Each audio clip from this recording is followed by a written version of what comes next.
السلام عليكم ورحمة الله وبركاته.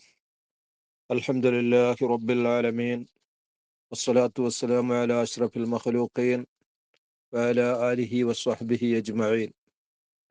അർഹമുർ-റഹീമായ അള്ളാഹു നമ്മെ അവന്റെ ഉത്തമരായ അടിയാറുകളിൽ ഉൾപ്പെടുത്തി അനുഗ്രഹിക്കട്ടെ.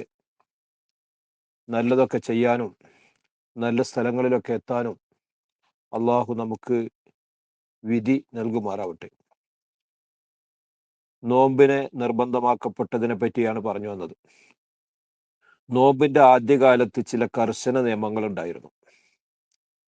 ഒന്ന്, അന്നപാനീയങ്ങൾ ഇശായിന്റെ സമയം കഴിഞ്ഞാൽ പിന്നീട് ഉപയോഗിക്കാൻ പാടില്ല. അതുപോലെ സ്ത്രീകളുമായുള്ള ബന്ധം, സ്ത്രീ പുരുഷ ബന്ധം, ഭാര്യ ഭർത്തൃ ബന്ധം, അത് വിലക്കപ്പെടുന്നത് ഇശായിലേക്ക് പ്രവേശിച്ചാൽ അവിടെ മുതലായിരുന്നു. കർശന നിയമമായിരുന്നു. പിന്നീട് അതിൽ ഇളവ് അനുവദിക്കപ്പെട്ടതാണ്.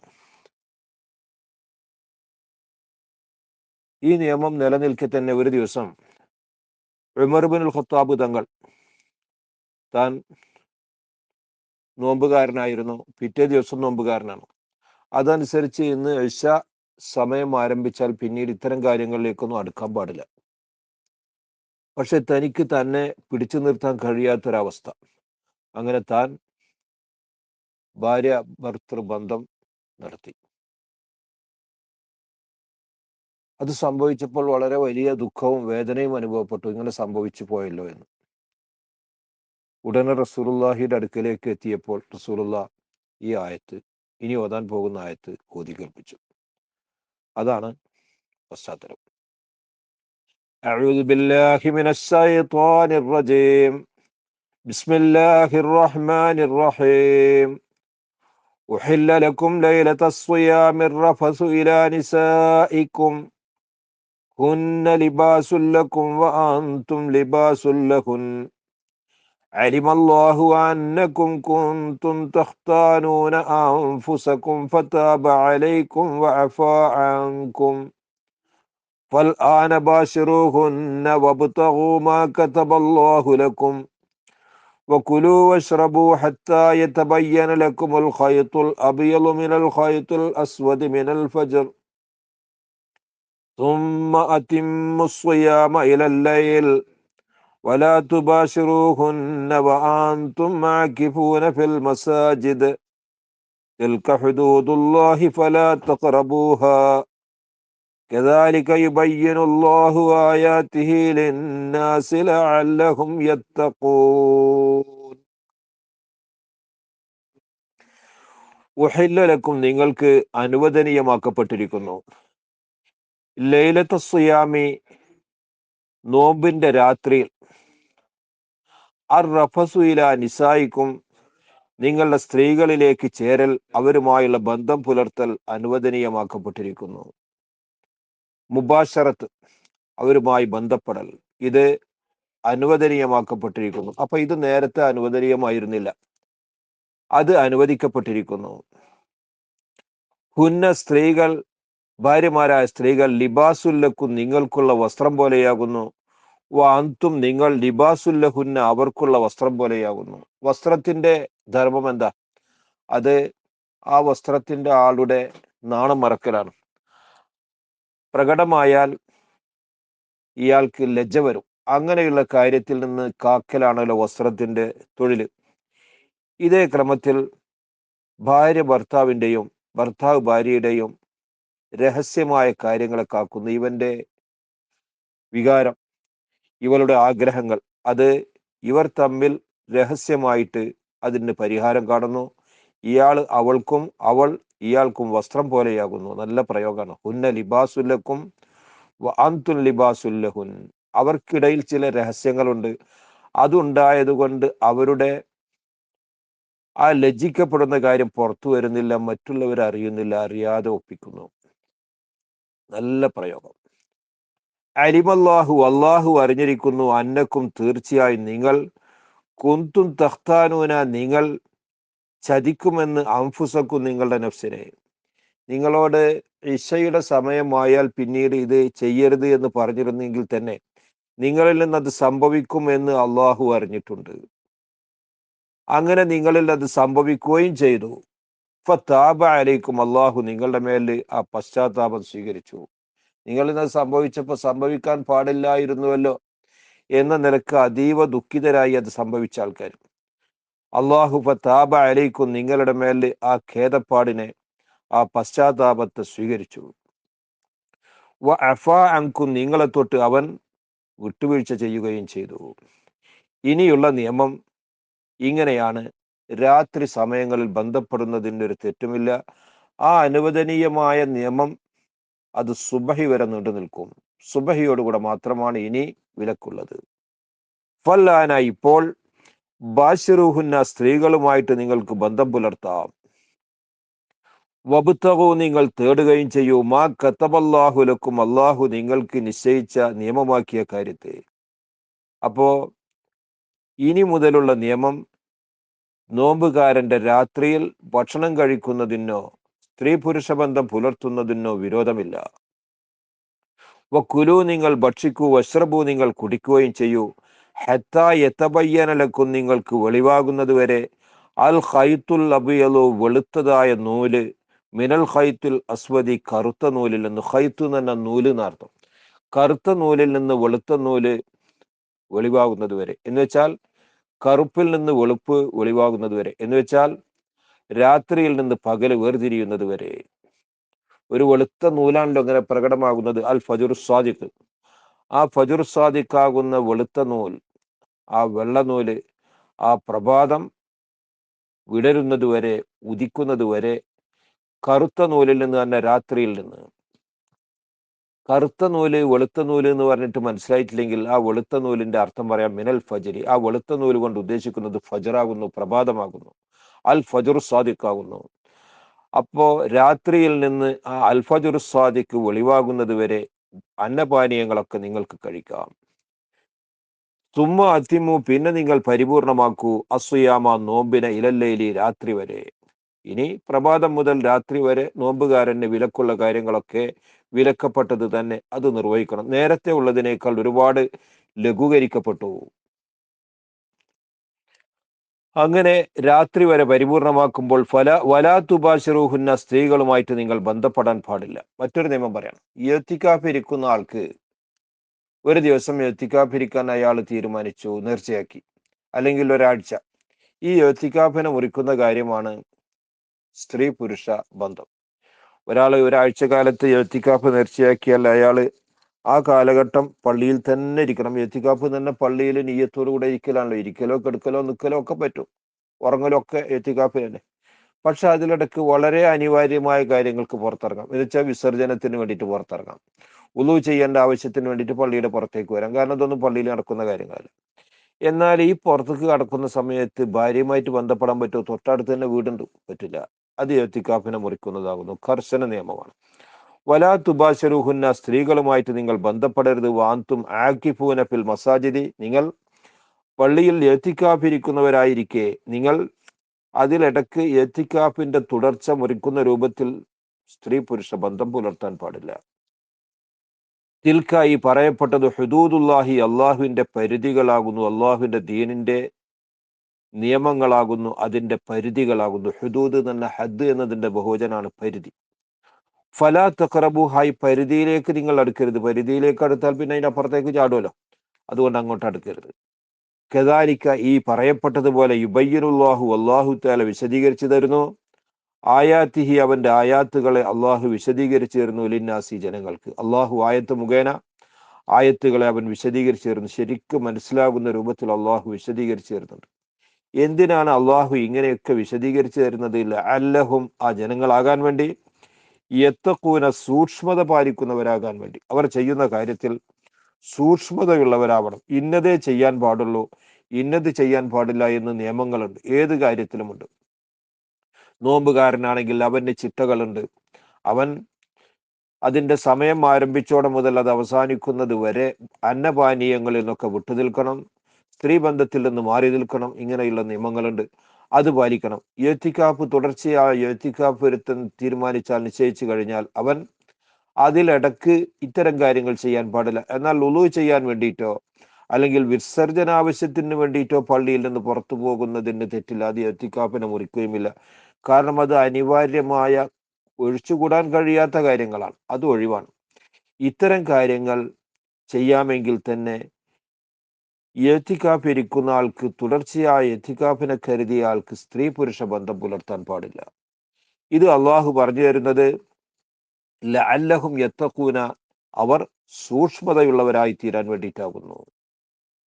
ജീവിതത്തിൽ സൂക്ഷ്മത പാലിക്കാൻ വേണ്ടിയിട്ടാകുന്നു. മനുഷ്യ ജീവിതത്തിൽ ആവശ്യമായ മറ്റൊരു കാര്യം എന്താ? അവനവൻ ഭക്ഷിക്കുന്നത് അനുവദനീയമായതാവണം. ഒരിക്കലും തന്നെ അനധികൃതമായ കയ്യേറ്റമോ എന്നിട്ടത് ഭക്ഷിക്കലും തന്നെ അനുഭവിക്കലും, അത് ശരിയല്ല, പാടില്ല.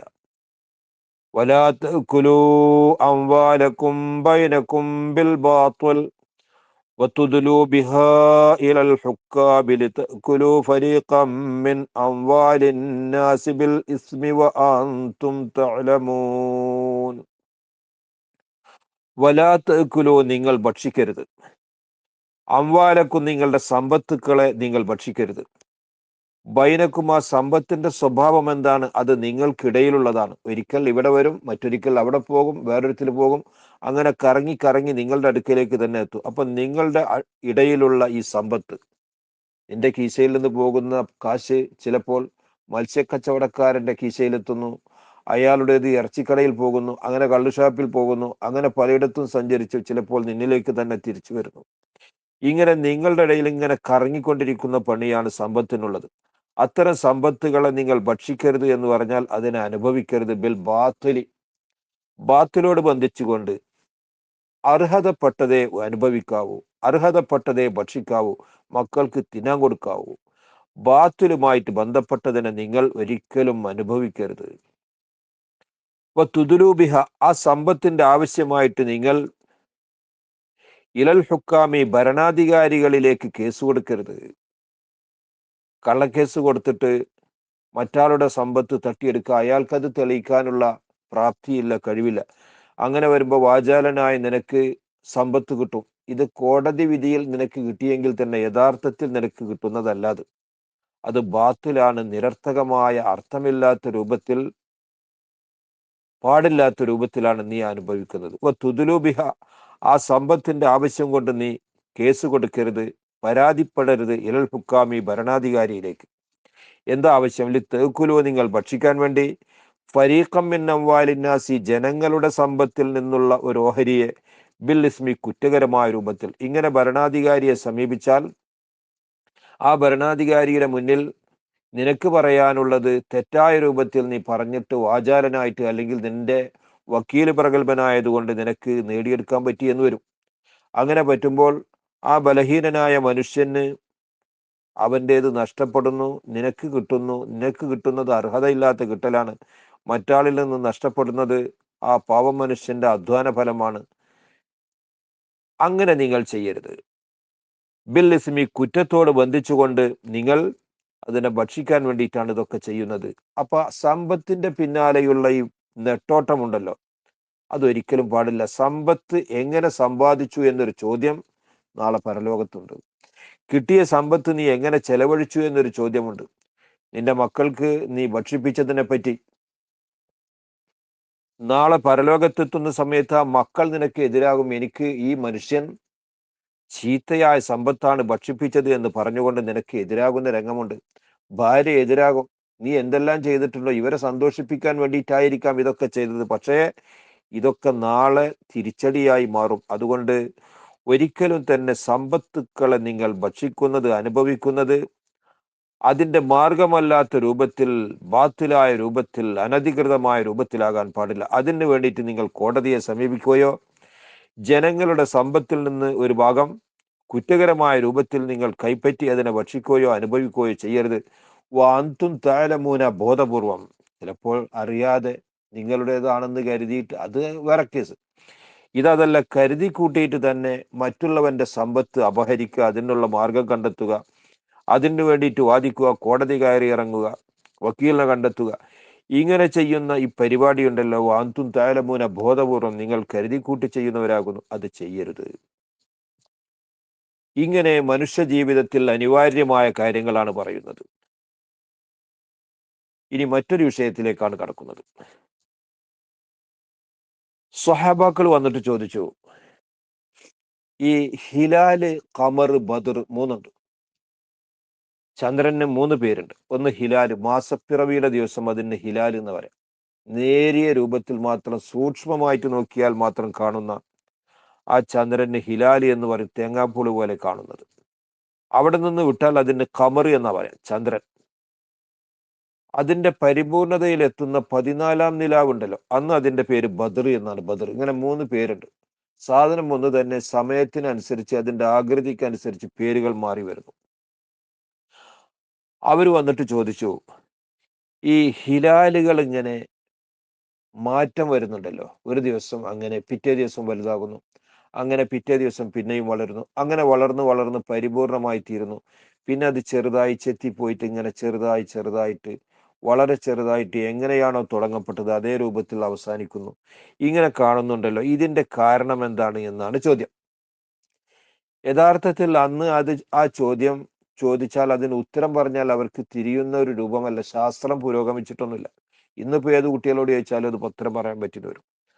അതുകൊണ്ട് ഇവരെ സംബന്ധിച്ചിടത്തോളം ഏറ്റവും അനിവാര്യമായത് ഇതിന്റെ പ്രയോഗം എന്ത് എന്ന് ചോദിക്കലാണ്. അതുകൊണ്ട് തന്നെ അതിന്റെ ഉത്തരം ചോദിക്കേണ്ട ചോദ്യത്തിനുള്ള ഉത്തരമാക്കി ചോദിച്ച ചോദ്യത്തിന്റെ ഉത്തരം അല്ല. അതാണ് ഇനി നമുക്ക് കാണാൻ പോകുന്നത്. യസ്അലൂനക അനിൽ അഹില്ല ഖുൽ ഹിയ മവാഖീതു ലിന്നാസി വൽ ഹജ്ജ് വലൈസൽ ബിർറു ബിഅൻ തഅതുൽ ബുയൂത മിൻ ളുഹൂരിഹാ വലാകിന്നൽ ബിർറ മനിത്തഖാ വഅതുൽ ബുയൂത മിൻ അബ്വാബിഹാ വത്തഖുല്ലാഹ ലഅല്ലകും തുഫ്ലിഹൂൻ. യസ്അലൂനക, നബിയെ തങ്ങളോട് അവർ ചോദിക്കും, അനിൽ അഹില്ലത്തി, ഹിലാലുകളെ സംബന്ധിച്ച്. ഓരോ മാസവും ഹിലാല് പ്രകടമാകുന്നു. അത് ചെറുതായിട്ടാണ് വരുന്നത്, പിന്നീട് അതിങ്ങനെ വലുതാകുന്നു, വലുതായിട്ട് അത് പരിപൂർണ പൗർണമിയാകുന്നു, ബദറായിത്തീരുന്നു, പിന്നീട് ചെറുതായിട്ട് ഹിലാല് തന്നെയാകുന്നു. എന്താണ് അതിന്റെ കാരണം എന്നാണ് ചോദ്യം. ഉത്തരം പറയുന്നത് അതിന്റെ കാരണമല്ല, ഇതിന്റെ പ്രയോജനം എന്ത് എന്നാണ് നിങ്ങൾ ചോദിക്കേണ്ടത്. അതിന് ഉത്തരമാണ് പറയുന്നത്. അപ്പൊ അനിവാര്യമായ ചോദ്യത്തിന്റെ ഉത്തരം, ചോദിച്ച ചോദ്യമല്ല നിങ്ങൾ ചോദിക്കേണ്ടത് ഇതായിരുന്നു, അതാണ് നിങ്ങൾ അറിഞ്ഞിരിക്കേണ്ടത്. അങ്ങനെയുണ്ട്. ഒരാളൊരു ചോദ്യം ചോദിച്ചാൽ അതല്ല അയാൾക്ക് ഏറ്റവും ആവശ്യമായത്, അതിനേക്കാൾ ആവശ്യമായ മറ്റൊന്നുണ്ടെങ്കിൽ ഇത് ആവശ്യമുള്ളതല്ല എങ്കിൽ ആ ആവശ്യമുള്ളതാണ് പറയേണ്ടത്. ആ പ്രയോഗമാണ്. ഖുൽ, നബിയെ തങ്ങൾ പറയൂ, ഹിയ, ആ ഹിലാലുകൾ മവാഖീതു ലിന്നാസി, ജനങ്ങൾക്ക് ചില സമയങ്ങൾ നിശ്ചയിക്കാനുള്ളതാകുന്നു. മാസം 1-ന് തരാമെന്ന് പറഞ്ഞുകൊണ്ട് കടം വാങ്ങിയിട്ടുണ്ടാവും. അല്ലെങ്കിൽ മാസം 1-ന് എൻ്റെ വീട് നിനക്കുള്ളതാണ്, അങ്ങനെ കരാർ ചെയ്തിട്ടുണ്ടാവും.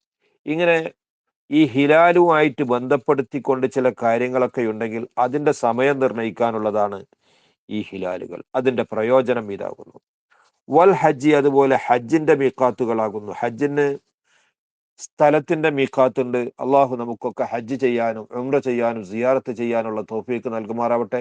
ഇവിടെ എത്തിയവർക്ക് അതൊക്കെ പരിപൂർണമായിട്ട് ചെയ്യാനും ഇത് ആഗ്രഹിക്കുന്നവർക്ക് അള്ളാഹു അടുത്ത ഭാവിയിൽ തന്നെ, സമയം വൈകാതെ തന്നെ അള്ളാഹു അത് ചെയ്യാനുള്ള തൗഫീക്കും അള്ളാഹു ചെയ്തു തരട്ടെ. ആമീൻ റബ്ബൽ ആലമീൻ. ഹജ്ജിന്റെ മീഖാത്തുകൾ, ഇപ്പൊ മദീനയിലാണ് ഞാനുള്ളത്. മദീനയിൽ നിന്ന് പോകുമ്പോൾ ദുൽഹുലൈഫ എന്ന സ്ഥലം, അതിന് ആബാർ അലി, ബീർ അലി എന്നൊക്കെ പേരുണ്ട്. ആ ദുൽഹുലൈഫ എന്ന സ്ഥലത്ത് നിന്ന് ഹജ്ജിന് ഇഹ്റാം ചെയ്തുകൊണ്ടാണ് മക്കയിലേക്ക് പോകുന്നത്. ഇതുപോലെ നമ്മുടെ നാട്ടിൽ നിന്ന് വരുന്നവര് യലംലം എന്ന സ്ഥലത്തിനോട് നേരിടുന്ന സമയത്ത്, യലംലമിനെ നേരിട്ട് കടന്നു വരില്ല, അതിനോട് നേരിടുന്ന സമയത്താണ് ഹജ്ജിന് ഇഹ്റാം കെട്ടൽ. ഇങ്ങനെ ഓരോ ദിക്കിൽ നിന്നും വരുന്നവർക്കും ഓരോ മീഖാത്ത്, അത് സ്ഥല സംബന്ധമായ മീഖാത്താണ്. സമയമുണ്ട്. അത് ശവ്വാല് മാസം മുതൽ അതിന്റെ സമയമാണ്. ഏതായിരുന്നാലും അറഫ ദിവസത്തിന്റെ അപ്പുറത്തേക്ക് പോകാൻ പറ്റില്ല. അറഫയിൽ ഒരുമിച്ച് കൂടൽ നിർബന്ധമാണ്. അറഫ ഒരുത്തന് നഷ്ടപ്പെട്ടാൽ അക്കൊല്ലത്തെ ഹജ്ജവനില്ല. അപ്പൊ അത് നഷ്ടപ്പെടാത്ത രൂപത്തിലായിരിക്കണം ഹജ്ജിന് ഇഹ്റാം കെട്ടേണ്ടത്. അപ്പൊ അതിന്റെ സമയത്തിലും ഒരു മീഖാത്തുണ്ട്, സ്ഥലം കൊണ്ടും മീഖാത്തുണ്ട് എന്നർത്ഥം. അപ്പൊ ഈ ഹിലാല് വൽ ഹജ്ജ്, ഹജ്ജിന്റെയും മീഖാത്ത് നിശ്ചയിക്കുന്നതാകുന്നു, സമയം നിശ്ചയിക്കുന്നതാണ്. കാരണം ശവ്വാൽ മാസപ്പിറവി കണ്ടാൽ മനസ്സിലാക്കാലോ അത് ഹജ്ജിന്റെ സമയമായിട്ടുണ്ട്. ദുൽഖഅദും ദുൽഹജ്ജും ഒക്കെ അതിന്റെ സമയങ്ങളാണ്. ആ ഹിലാലുകൾ അറിയിക്കുന്നു ഇതാ ഹജ്ജിന്റെ ഇഹ്റാം ചെയ്തുകൊള്ളൂ. ഹജ്ജിന്റെയും സമയം നിശ്ചയിക്കുന്നതാകുന്നു. ഹജ്ജ് ചെയ്യാൻ തീരുമാനിച്ചാൽ മുൻകാലത്ത് ഒരു പതിവുണ്ടായിരുന്നു, അവിശ്വാസികൾ കാഫിറുകൾ കാലത്ത്. എന്താണത്? ഹജ്ജിന് ഇഹ്റാം കെട്ടിയാൽ പിന്നെ അവരുടെ വീടിന്റെ മുൻഭാഗത്തിലൂടെയുള്ള ഗേറ്റിലൂടെ അവർ പ്രവേശിക്കില്ല. പിന്നെ പ്രവേശനമൊക്കെ വീടിന്റെ പിൻഭാഗത്തു കൂടെ, അടുക്കള ഭാഗത്തിലൂടെയുള്ള ആ ഗേറ്റിലൂടെയാണ് കടക്കലും പോകലൊക്കെ. ഇതൊരു പുണ്യകർമ്മമാണ് എന്ന് അവർ മനസ്സിലാക്കിയിരുന്നു. ആഡംബരങ്ങളൊക്കെ ഒഴിവാക്കലാണല്ലോ ഹജ്ജിലേക്ക് കടന്നാലുള്ളത്. പൊടി പിടിച്ച രൂപത്തിൽ, മുടി എണ്ണ കൊടുക്കാതെ, സുഗന്ധം ഉപയോഗിക്കാതെ ഒരു ഭ്രാന്തൻ കോലമാണല്ലോ ഹജ്ജിനുള്ളത്. അപ്പൊ ആ ആഡംബരങ്ങളൊക്കെ ഒഴിവാക്കുന്ന കൂട്ടത്തിൽ വീടിന്റെ മുന്നിലൂടെയുള്ള കടന്നുവരൽ എന്നുള്ള ആ ആഡംബരം കൊണ്ട് ഒഴിവാക്കുക, അതൊരു പുണ്യകർമ്മമാണെന്ന് മനസ്സിലാക്കിയിരുന്ന ഒരു കാലഘട്ടമുണ്ട്. അതില്ല ഇനി മുതൽ. ലൈസൽ ബിറു, ഗുണമല്ല, നിങ്ങൾ വീടുകളിലേക്ക് ചെല്ലൽ കൊണ്ടല്ല, മിൻ ളുഹൂരിഹാ, അതിന്റെ പിന്നിലൂടെ. വീടിന്റെ പിന്നിലൂടെ വീട്ടിലേക്ക് കടന്നു ചെന്നു വീട്ടിൽ നിന്ന് ഇറങ്ങുന്നത് അതിയാക്കി, ഇതിൽ യാതൊരു പുണ്യകർമ്മവുമില്ല. വലാക്കിന്നൽ ബിർറ, പക്ഷെ ഗുണം എന്ന് പറയാനുള്ളത് മനിത്തക്ക, സൂക്ഷ്മതയുള്ള മനുഷ്യന്റെ ബിറാകുന്നു ബിർ. സൂക്ഷ്മത പാലിച്ചുകൊണ്ട് ജീവിക്കുന്നവൻ ചെയ്യുന്ന ഗുണകരമായ കാര്യങ്ങളാകുന്നു ഗുണകരമായ കാര്യങ്ങൾ എന്ന് പറയാനുള്ളത്. എന്നല്ലാതെ വീടിന്റെ ഗേറ്റ് മാറ്റി വെച്ചത് കൊണ്ടോ പൂച്ച കടക്കുന്നത് പോലെ പിന്നിൽ കൂടെ വന്ന് കടന്നത് കൊണ്ടോ അതൊരു ഗുണമായിട്ട് എണ്ണാനില്ല. അതുകൊണ്ട് വഅ്തുൽ ബുയൂത്ത, വീടുകളിലേക്ക് നിങ്ങൾ വരൂ, മിൻ അബ്വാബിഹാദിന്റെ യഥാർത്ഥ കവാടത്തിലൂടെ തന്നെ വരൂ, അത് പിന്നിലൂടെ കടക്കേണ്ടതൊന്നുമില്ല. വത്തഖുല്ലാഹ, നിങ്ങൾ ചെയ്യേണ്ടത് ഇതാണ്, അള്ളാഹുവിനെ സൂക്ഷിക്കണം.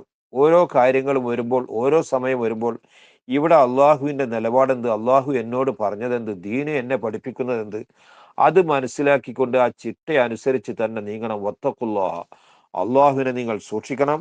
ലഅല്ലക്കും തുഫ്ലിഹൂന, നിങ്ങൾ വിജയിക്കുന്നവരാകാൻ വേണ്ടി. അള്ളാഹുവിനെ ഭയപ്പെട്ട് ജീവിച്ചാലല്ലേ വിജയിക്കാൻ കഴിയൂ. അതുകൊണ്ട് നിയമം ഇങ്ങനെയാണുള്ളത്. ഹജ്ജിന് ഇഹ്റാം ചെയ്ത കാലം മുതൽ വീടിന്റെ മുൻഭാഗത്തെ വാതിൽ അടച്ചിട്ടിട്ട് പിൻഭാഗത്തിലൂടെയുള്ള ഈ ചാടിപ്പോക്ക് അത് ഗുണകരമായ കാര്യത്തിൽപ്പെട്ടതല്ല, അത് നിയമം അല്ല. വേറൊരു കാര്യം പറയട്ടെ, വഖാതിലൂ ഫീ സബീലില്ലാഹില്ലദീന യുഖാതിലൂനകും വലാ തഅ്തദൂ ഇന്നല്ലാഹ ലാ യുഹിബ്ബുൽ മുഅ്തദീൻ. വഖാതിലൂ, നിങ്ങൾ യുദ്ധം ചെയ്യൂ, ഫീ സബീലില്ലാഹി, അല്ലാഹുവിന്റെ മാർഗത്തിൽ. ആരോടാണ് യുദ്ധം ചെയ്യുന്നത്? അല്ലദീന യുഖാതിലൂനകും, നിങ്ങളോട് യുദ്ധം ചെയ്യുന്നവരോട്.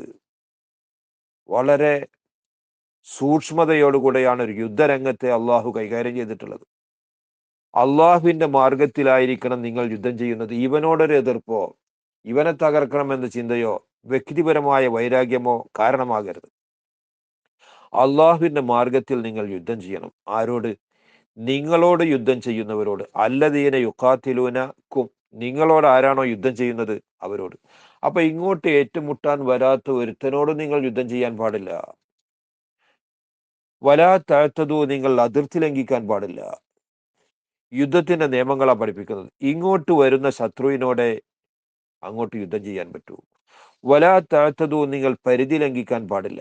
എന്ന് വെച്ചാൽ ഇങ്ങോട്ട് യുദ്ധം ചെയ്യാൻ വരാതെ അവൻ അടങ്ങി ഒതുങ്ങി കൂടുന്നു, നമ്മോട് യാതൊരു ഏറ്റുമുട്ടലില്ല, മതപരമായ വ്യത്യാസമുണ്ട്, അതൊക്കെ റെഡി തന്നെ. എന്നാൽ തന്നെ അവൻ എതിർക്കാൻ വരുന്നില്ലെങ്കിൽ അവനോട് യുദ്ധം ചെയ്യരുത് എന്നാണ് ഇതിന്റെ അർത്ഥം. എന്ന് മാത്രമല്ല, മറുപക്ഷത്തെ സ്ത്രീകളെ ബഹുമാനിക്കണം, അവരോട് ക്രൂരത ചെയ്യാൻ പാടില്ല. അവിടെ കുട്ടികളുണ്ടാകും, അവരെ ഒരിക്കലും വേദനിപ്പിക്കാൻ പാടില്ല. ആ കൂട്ടത്തിൽ പ്രായം ചെന്നവരുണ്ടാകും, അവർക്ക് മാനസികമായ വിഷമം പോലും ഉണ്ടാക്കാൻ പാടില്ല. അവരുടെ കൃഷികൾ ഉണ്ടാകും, നശിപ്പിക്കാൻ പാടില്ല.